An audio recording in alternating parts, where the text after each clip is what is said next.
बहिनी तोहार छोटी साली हो।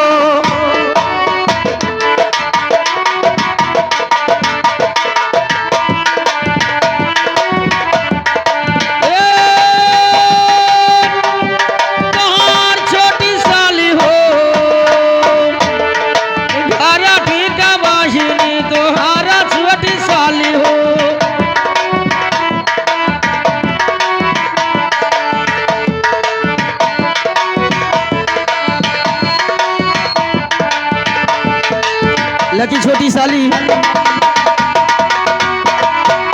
मेरी बात और सुनिए, मैं कुछ आपसे पूछना चाहता हूँ।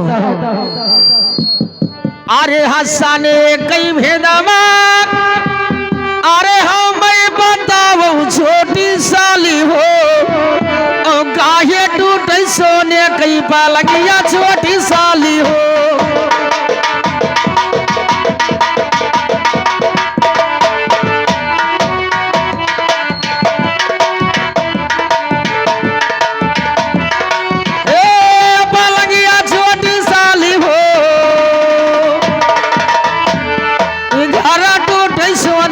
पलंगिया छोटी साली हो।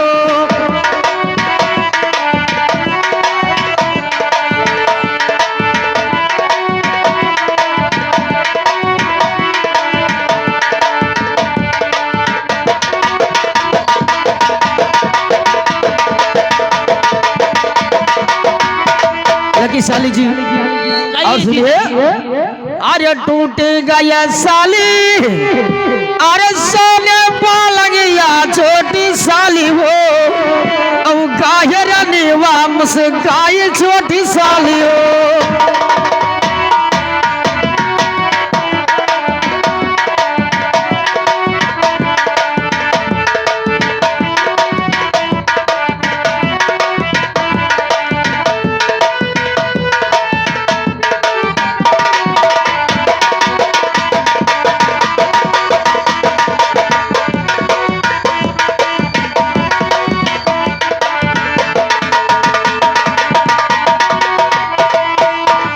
हंसने कई भेदवा ना तोरे बहिनी बतावई छोटी साली हो, और यह करा भी अदावा बताई दो छोटी साली हो।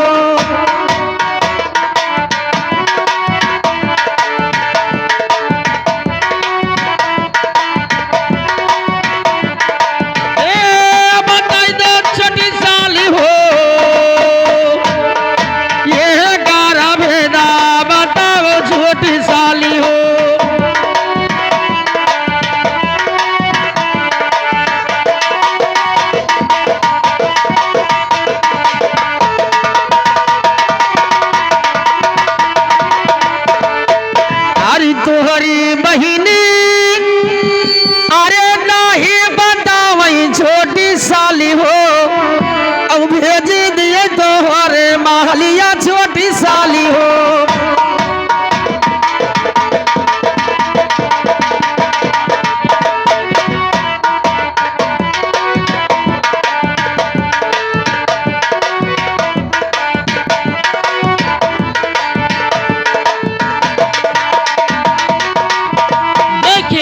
हाँ जीजा जी, हाँ मैं इस समय नहीं बताऊंगी। क्यों? मैं मुराव के घर जन्म लूंगी। अच्छा, वहाँ पे तुम आना है तो वहाँ पे हंसने के भेद में बता दूंगी। ठीक है छोटी साली, इस जन्म में मैं मुराव के घर आपसे मिलने के लिए जरूर आऊंगा।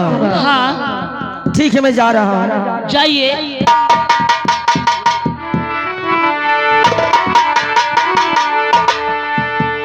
रघुवीर मोर साजले प्यारा लागई हो, रघुवीर मोर बलामा प्यारा लागई, रघुवीर मोर सजले।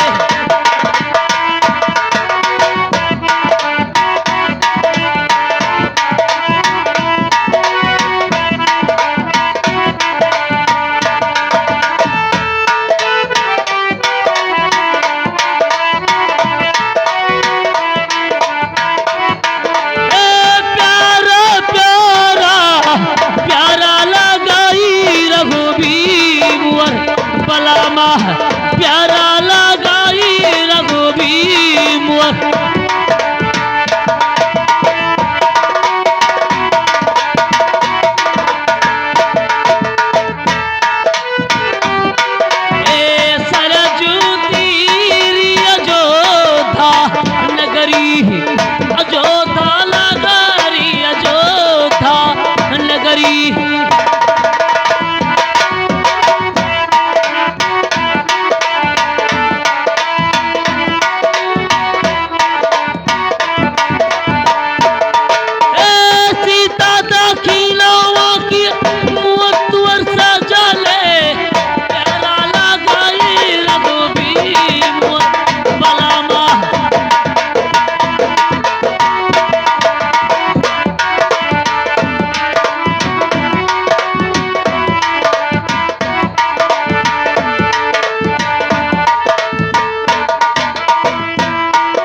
बस रुक जाओ कहे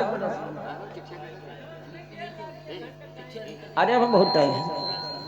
देखिए मैं तो दिल्ली से वापस आ गया और मेरी साली दूसरे जन्म मुराद खा जाएगी, तब वो हसीना का भेद बताएंगे।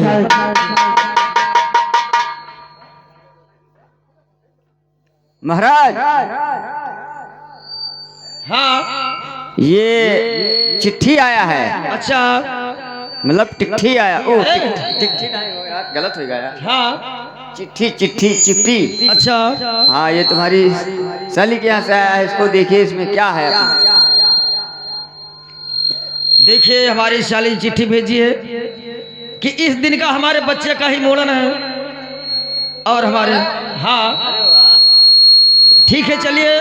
तब तो सलकन नचावा जाएगी। मेरी साली मुझे एक बात बताई थी उस समय, जीजा हम अगले जन्म में आपको बताएंगे, इसलिए हमारे यहाँ चिट्ठी भेज दिया। ठीक ठीक है मैं रानी से बात करूंगा।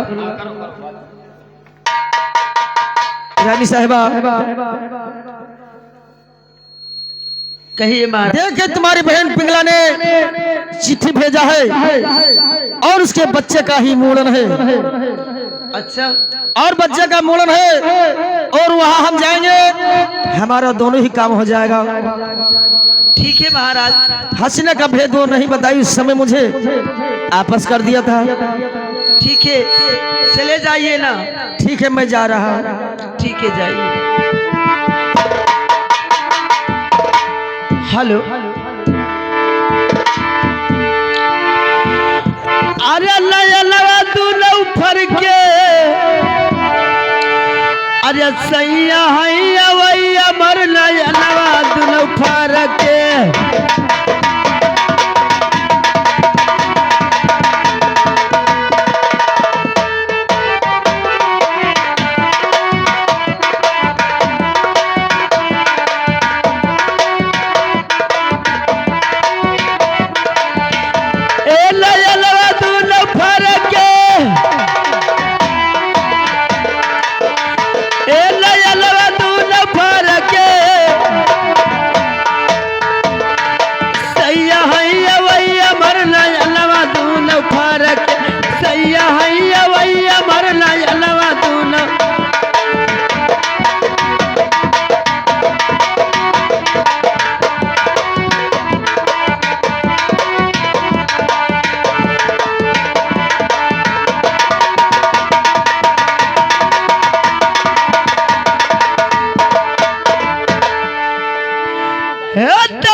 हरे तौसिया जा सुपियता अरे गलई जा लगायो अरे सजिया लसुतई अरे नयना दुनो उतर से सैया हैया वैया मर नयनवा दुनो फार के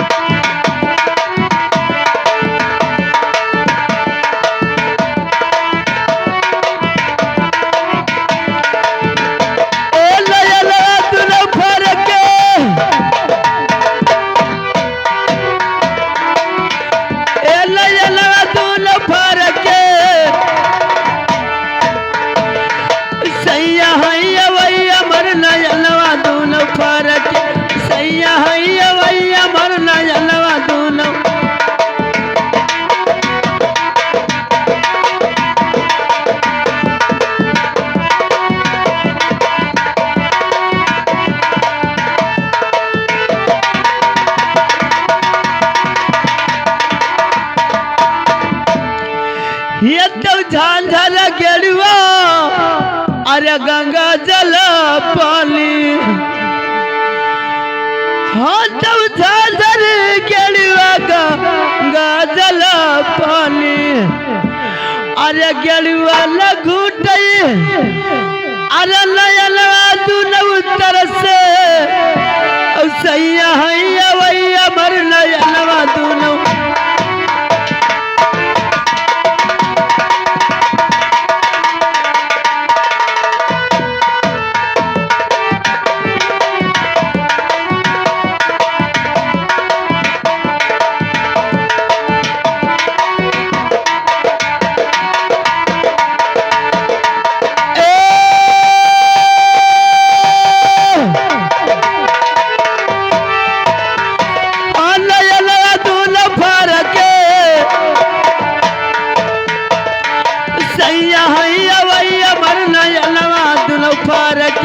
सैया हैया वैया मर नयनवा दुनो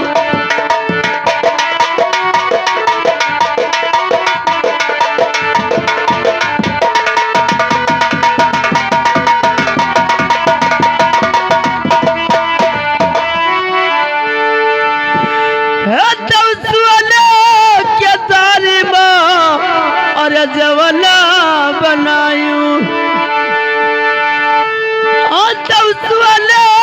के तारी माँ अरे जवाना बनायू अरे जवाना न जियवई अरे नयनवा दुनो उतर से सैया हैया वैया मर नयनवा दुनो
हेलो हेलो हेलो हेलो अरे ये सारी छोटी साली हो अली मुरवा घर या सारा छोटी साली हो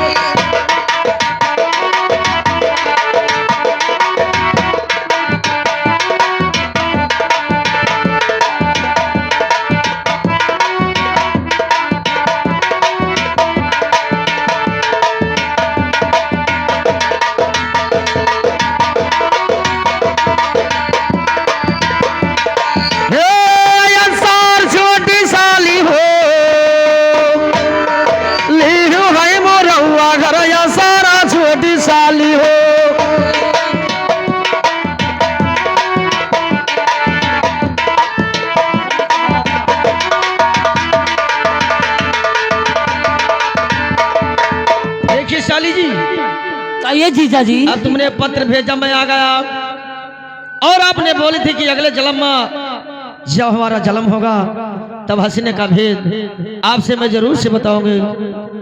देख ले, इसलिए मैं आ गया।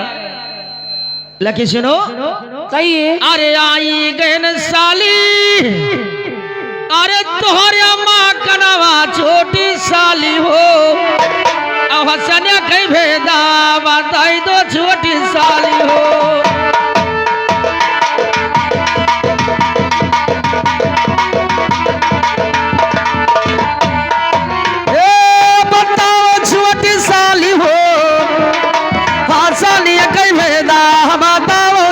साली हो,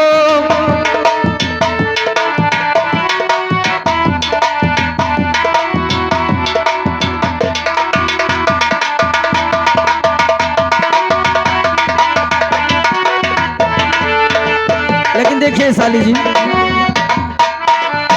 अब हंसने का भेद आप बता दीजिए। सुनिए। हाँ। अरे हंसने खेलने का, अरे दुनिया बसी है मरे जीजा हो, हंसने के कावाना बिचार मोरे जीजा हो।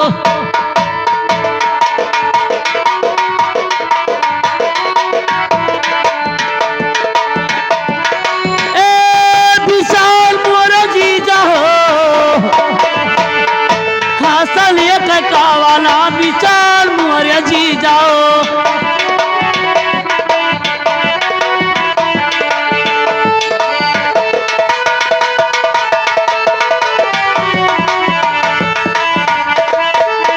लेकिन छोटी साली, सुनिए। हाँ। हंसने खेलने का, अरे करो बिहावा मोरे जीजा हो, और हंसने के कावाना बिचार मोरे जीजा।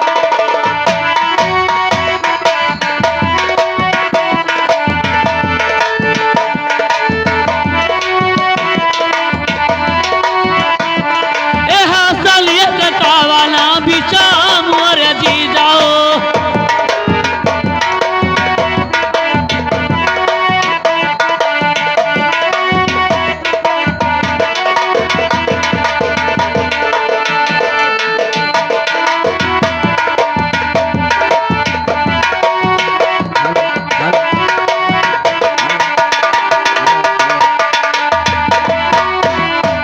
सुनिए। हाँ। हंसने के भेद पूछना चाहते हैं। हाँ। लेकिन सुनो, कहिए।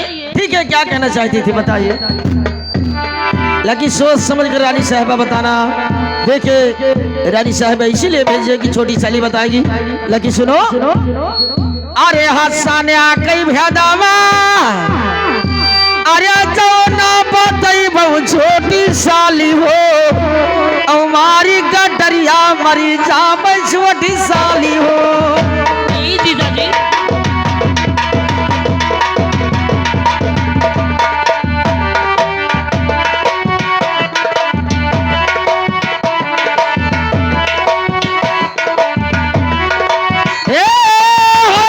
छोटी साली हो, हमारी गडरिया मरी।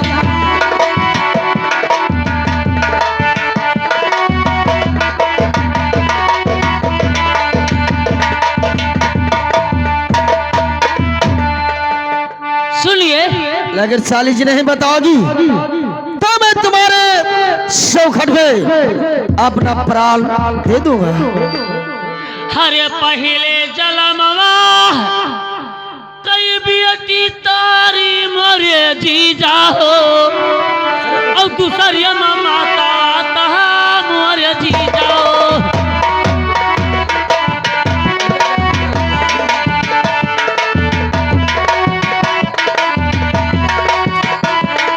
दूसरी माता तहा मोरे जीजा हो।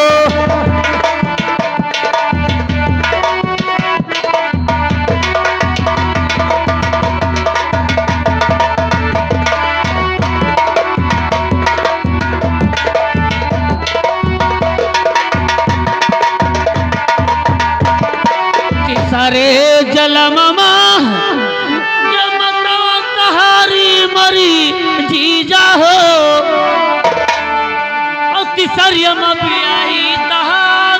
जी जाओ।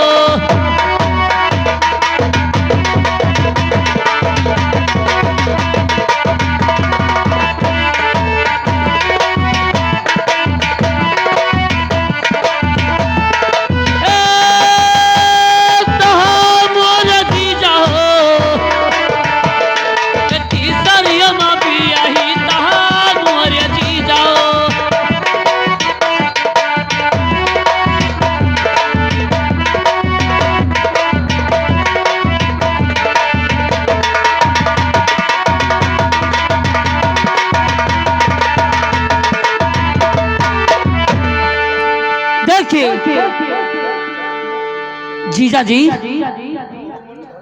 हाँ तुम्हारी माता भी, अच्छा, बेटी भी, हाँ और तुम्हारी भी औरत।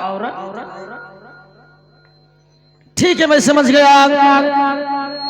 अरे पहले जलमा साली, अरे बहिनी बताई दियो, और दूसरा मामा तो हमारे छोटी साली हो।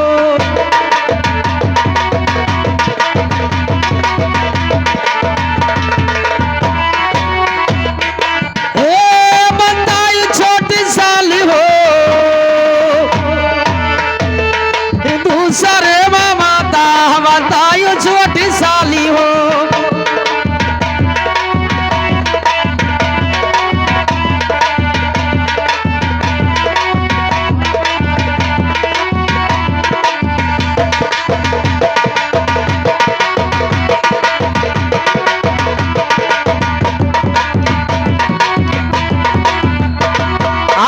सारे जलमामा और अब यही त्रिया बताई दिहू, और जकरे संगा घूमा हई भावरिया छोटी साली हो।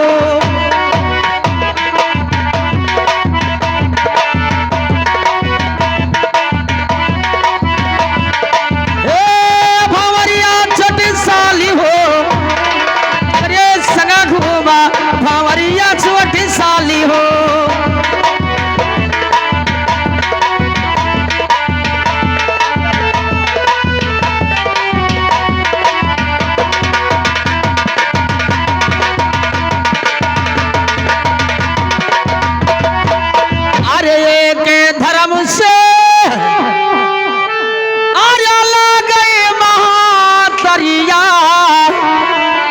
नहीं रे दई दीन जालमा,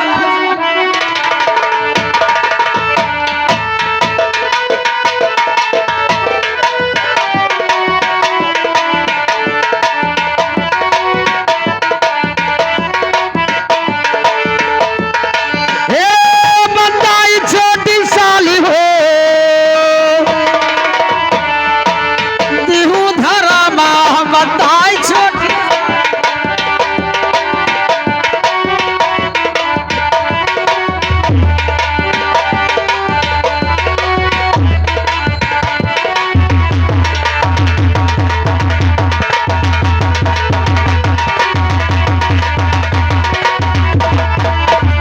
अरे तू तो बताई साली, अरे धर्म कई बतिया छोटी साली हो, औली धर्म बचाए छोटी साली हो।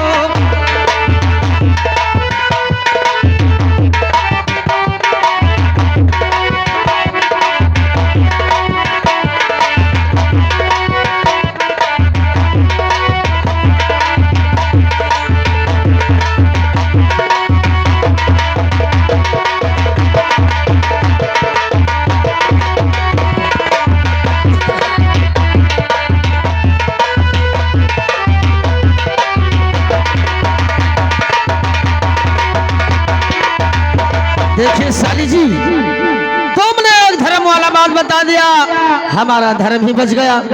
ठीक है, मैं जा रहा हूँ, और वो माँ लग रही है, एक नाते बहन लग रही है, एक नाते बेहित्रिया बता रही हो, उसके पास मुझे जाना कोई ठीक नहीं है।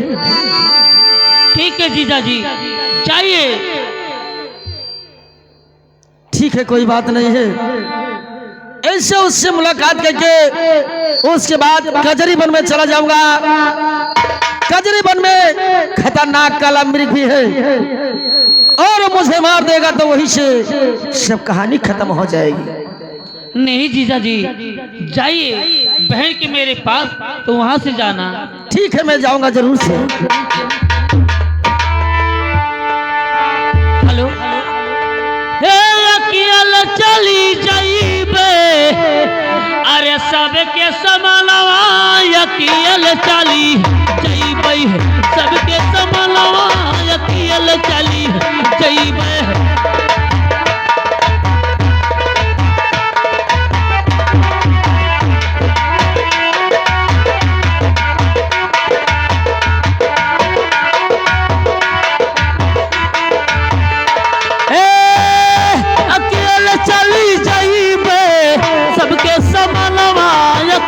चली जाइबे सबके समानवा।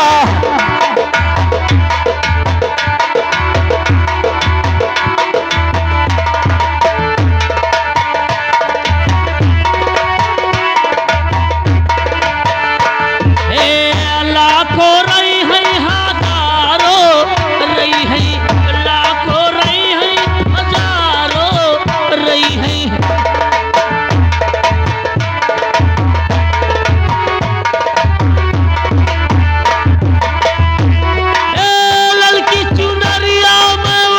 चली जाइबे सबके समानवा अकेला चली।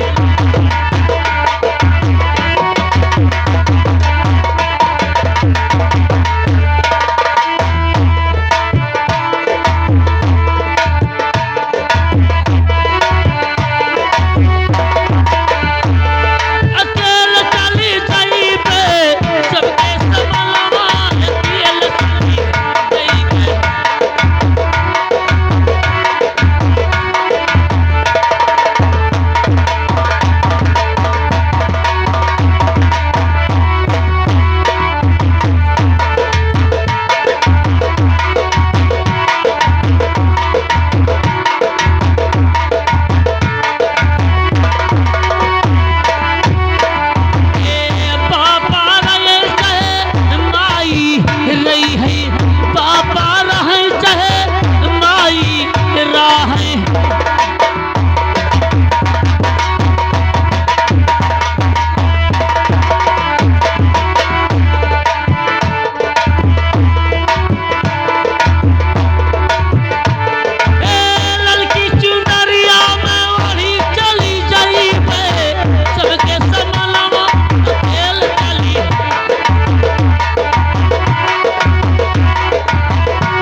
लकरानी सुनिए, अब हम तुम्हारे सेज पे लात नहीं धरेंगे। अगर कजरी वन से